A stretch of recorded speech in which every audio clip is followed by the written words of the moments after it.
met sur la table 100 milliards d'euros avec son plan de relance présenté en Conseil des ministres. Il vise, selon Jean Castex, le Premier ministre, à préparer la France de 2030, au-delà du seul rebond de l'économie, dont la contraction, je vous le rappelle, devrait atteindre les 11% cette année. Alors les 100 milliards visent à transformer la France pour la rendre plus écologique, nous dit-il, plus compétitive, plus solidaire.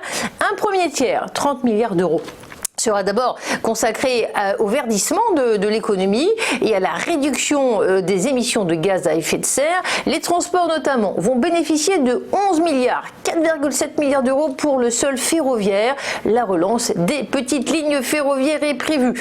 35 milliards d'euros également seront consacrés à rendre la France plus compétitive et plus souveraine. Les impôts de production baisseront de 10 milliards en 2021.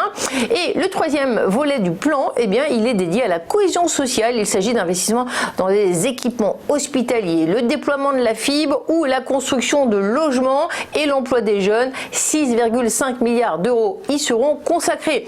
L'aménagement du territoire n'est pas oublié.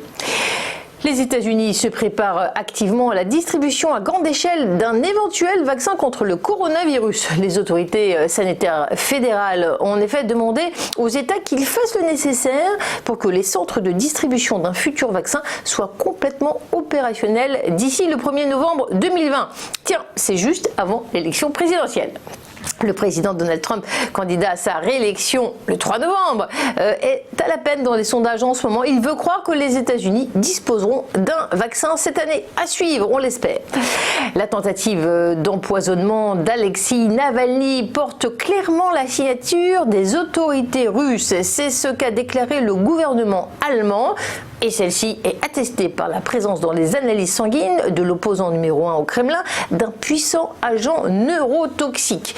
Alexeï Navalny est la victime d'un meurtre. Il devait être réduit au silence, a déclaré Angela Merkel, la chancelière allemande qui somme le Kremlin de répondre aux questions soulevées par ces révélations. Le monde attendra ces réponses, a ajouté la chef du gouvernement allemand, qui informera officiellement l'OTAN et l'Union européenne.